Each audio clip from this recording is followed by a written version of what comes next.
Hey there, welcome back to the channel. Today we're going to talk about something that can completely transform the mood and feel of your portraits, and that's color temperature.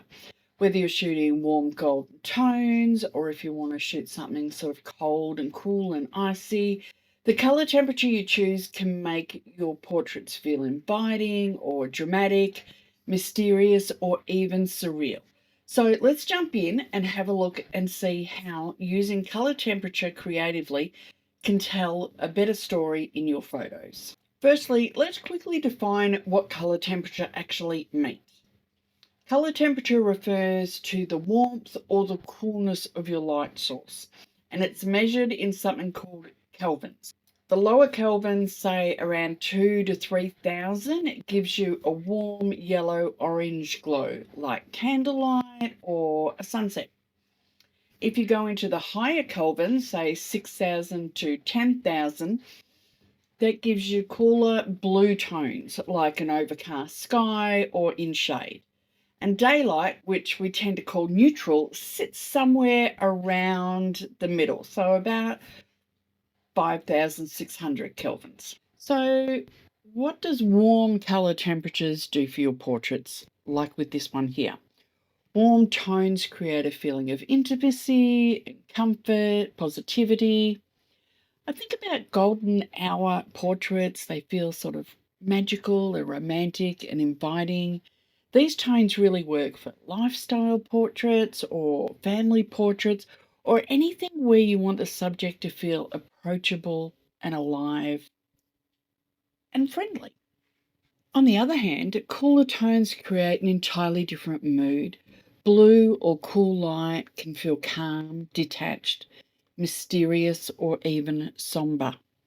They're great for creating a sense of drama or melancholy or even futuristic vibes in your portraits.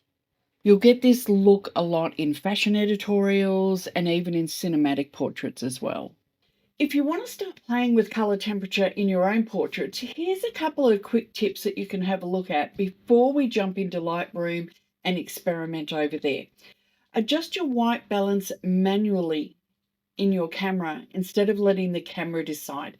So take it off auto, try a couple of different presets. You'll probably find that there's sunny, cloudy, tungsten, fluorescent, things like that. Or you can usually do custom settings. So you can set your white balance, for instance, to neutral, which is 56,000 Kelvin. Or if you want something a little bit warmer, try 3,000. Or if you want to go bluer, try 6,000. Don't let your camera automatically decide for you. Have a play with it yourself. You can use gels to warm up or cool down your light source as well. Doesn't matter whether you're using speed lights or flash, strobe or LED lights, you can get some colored gels to put on the top. Even some of the newer LED constant lights have built-in gels, which are really cool as well. Mix natural light with artificial light to get more variety within your color temperature in your photos. And always pay attention to skin tones. Warm light usually flatters most skin, but too much can look very unnatural. Same as too much blue light can be really cool for some maybe Halloween or dark goth vibes, but for just normal portraits, if you go too blue, it just makes people look very, very washed out. So let's jump over into Lightroom and have a little look at this image. This was actually taken last summer. It was a cold, rainy day. You can still see all the water drops on the leaves. So my model Nicola was quite brave getting out in the slightly colder weather. So I believe it was shot on auto. So let's have a little look at what we can do with the color temperature in Lightroom. I could just go blue, and that's going to make it look a lot cooler. I could go to the yellow, and that's just way too much yellow.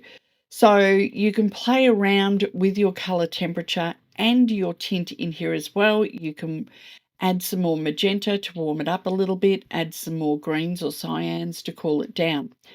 I can get my white balance selector and click on a white area and balance out the color temperature there. I can also come into this drop down here and I can try different things like daylight, which is quite blue. You've got cloudy, which adds quite a bit of warmth into it. I quite like that. You've got shade, which adds a little bit more warmth. Then you've got tungsten, obviously way too blue. Fluorescent, which brings that magenta into it. Then you've got flash, and then you've got custom. So you can actually come in and you can pick custom colors there. I'm going to sit with cloudy. I quite like that that's still left her skin tones quite normal, and it has introduced a bit of warmth into the image that was missing before. Now, here's where it can get really fun, because you don't have to stick with just warm or just cool colors.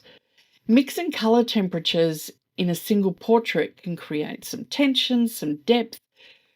You could light one side of your subject with warm light and the other side with cool light, or even in Lightroom, we can really play around with split toning. So if we jump over to the color grading, we can add some blues or greens into the shadows. I quite like adding blues in my shadows and then a little bit of yellow into my highlights. Not too much, just a little bit. It gives that lovely sort of vintage feel to it. So that's where the image was originally, which is quite cool. And this is applying cloudy and a little bit of color grading with that split toning.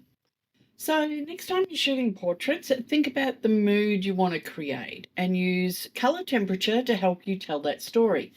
Warm for cozy and approachable, cool for dramatic or moody, or mix them up for something completely different. So if you enjoyed this breakdown, don't forget to hit like and subscribe, and let me know in the comments what kind of mood you love to create in your portraits. So thanks for watching, and I'll see you in the next video. Bye.